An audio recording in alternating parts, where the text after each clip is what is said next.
कहानी की शुरुआत में ही हम देखते हैं कि सिमर नाम की एक लड़की और उसके हस्बैंड निखिल की एक बहुत बड़ी कार एक्सीडेंट होती है। और इस एक्सीडेंट में सिमर को तो ज्यादा चोट नहीं लगती, लेकिन निखिल की कंडीशन बहुत ही खराब थी। उसका पूरा चेहरा बिगड़ चुका था, उसके पैर की हड्डियां टूट चुकी थी, यहाँ तक कि उसकी याददाश्त भी जा चुकी थी। और निखिल की ये कंडीशन देखकर सिमर बिल्कुल टूट जाती है। लेकिन इसके बाद वो हौसला करके डॉक्टर से बात करती है और निखिल के मेजर कुछ ऑपरेशंस होते हैं और उसकी प्लास्टिक सर्जरी भी कामयाब होती है। इसके बाद देखा जाता है कि धीरे धीरे हॉस्पिटल में निखिल ठीक होने लगता है। सिमर की कोई भी बात निखिल को याद नहीं थी, लेकिन सिमर के प्यार और देखभाल से धीरे धीरे निखिल बेहतर होता जाता है और वो धीरे धीरे सिमर को भी अपना लेता है। 6 महीने बाद निखिल हॉस्पिटल से डिस्चार्ज होकर अपने घर लौटता है और सिमर के साथ एक नई जिंदगी की शुरुआत करता है। लेकिन इसके बाद ही जब निखिल अपनी पुरानी लाइफ में वापस जाने की कोशिश करता है तो उसे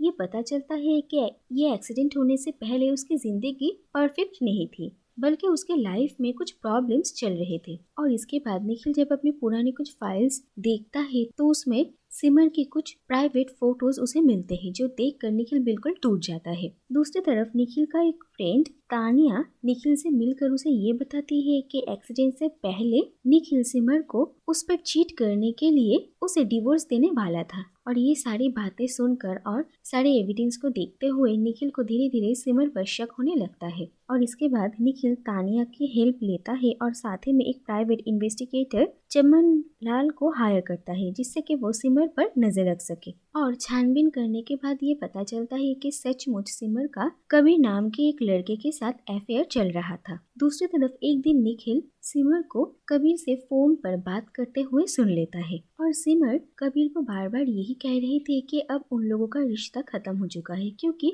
वो निखिल के साथ अपनी जिंदगी की एक नई शुरुआत करना चाहती है और निखिल और अपने रिश्ते को एक नया मौका दे रहे हैं। लेकिन फिर भी कबीर के बहुत बोलने पर सिमर एक आखिरी बार कबीर से मिलने के लिए तैयार हो जाती है। और फिर सिमर जब कबीर से मिलने के लिए जाती है तो निखिल और चमन लाल दोनों ही सिमर का पीछा करते हुए एक घर पे पहुंचते हैं और वहां पर वो लोग कबीर के साथ सिमर को बात करते हुए सुनते हैं। और इसके बाद ही कबीर जब वहां से निकलता है तो निखिल उसका पीछा करता है और फिर बहुत देर तक कबीर की कार को चेस करने के बाद फाइनली जब निखिल उसे पकड़ता है तो पता चलता है कि दरअसल ये कबीर नहीं बल्कि सिमर ही थे। और इसके बाद सिमर निखिल को सारा सच कहती है और वो कहती है कि उस दिन फोन पर वो कबीर से बात नहीं कर रही थी और यहाँ पर भी वो ये जानकर ही आई थी कि निखिल उसका पीछा कर रहा है। दरअसल निखिल और तानिया मिलकर सिमर पर नजर रख रहे थे, ये बात सिमर जानती थी और सिमर ने ये सब कुछ किया था जिससे कि वो कबीर को सब कुछ बता सके। दरअसल सिमर और कबीर का एक्स्ट्रा मैरिटल अफेयर के बारे में निखिल को पता चल चुका था और एक दिन गुस्से में निखिल के हाथों कबीर की मौत हो गई थी। और फिर निखिल और सिमर ने मिलकर कबीर की बॉडी को ठिकाना लगाया था और इसके बाद ही उनकी कार की एक्सीडेंट हो गई थी। और सिमर नहीं चाहती थी कि निखिल को कोई भी सजा हो और वो उसे प्रोटेक्ट करना चाहती थी। और इसके बाद जब सिमर को ये पता चला कि निखिल की याददाश्त जा चुकी है तो वो इस बात का फायदा उठाकर निखिल के साथ अपने रिश्ते की एक नई शुरुआत करना चाहती थी। और निखिल सिमर की इन सारी बातों पर भरोसा करता है और अपनी जिंदगी की सारी पुरानी बातों को भुलाकर सिमर के साथ एक नई शुरुआत करने का फैसला करता है। लेकिन इसके बाद ही तानिया एक दिन निखिल को कॉल करती है और वो कहती है कि उसे कुछ नया इन्फॉर्मेशन मिला है और इसीलिए तानिया जल्द से जल्द निखिल को उसके घर पे मिलने के लिए बुलाती है। लेकिन निखिल जब तानिया के घर पहुंचता है तो वो देखता है कि किसी ने तानिया को ऑलरेडी मार डाला है। और इसके बाद वहाँ पर चमन लाल पहुँचते हैं और इसके बाद देखा जाता है कि निखिल को अपनी पुरानी यादें थोड़ी थोड़ी करके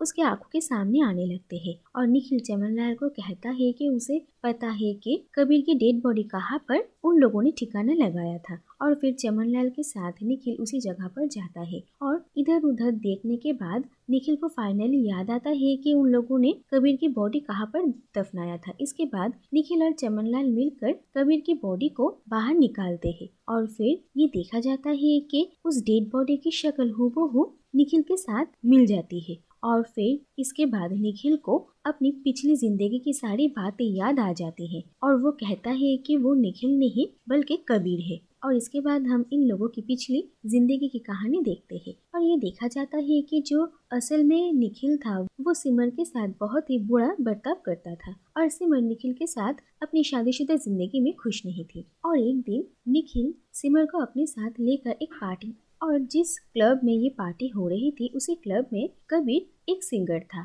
और कबीर देखता है कि निखिल कैसे सिमर के साथ बदतमीजी कर रहा था। और इसके बाद रास्ते में निखिल गुस्से में सिमर को अपने कार से भी उतार देता है और बारिश में सिमर बिल्कुल अकेली पड़ जाती है और कबीर जाकर सिमर को अपने घर लेकर आता है। और इसके बाद धीरे धीरे सिमर और कबीर की जान पहचान बढ़ती है और इसके बाद से ही उन दोनों में अफेयर शुरू होता है। लेकिन धीरे धीरे सिमर कबीर से बहुत ही ज्यादा ऑब्सेस्ड हो जाती है। दूसरी तरफ कबीर को ये समझ में आ रहा था कि जो कुछ भी हो रहा है वो गलत है और वो सिमर के साथ अपने इस रिश्ते को खत्म करना चाहता था। लेकिन सिमर कबीर को छोड़ना नहीं चाहती थी और वो कबीर को ये कहकर डराती है कि अगर कबीर ने उसे छोड़ दिया तो वो सुइसाइड कर लेगी। इसके बाद ये देखा जाता है कि निखिल को भी सिमर और कबीर के बारे में सब कुछ पता चल जाता है और निखिल सिमर को चोट पहुंचाने की कोशिश करता है तभी कबीर उसे रोकता है और उन दोनों में हाथापाई शुरू होती है और सिमर निखिल पर गोली चला देती है और वहीं पर ही निखिल की मौत हो जाती है।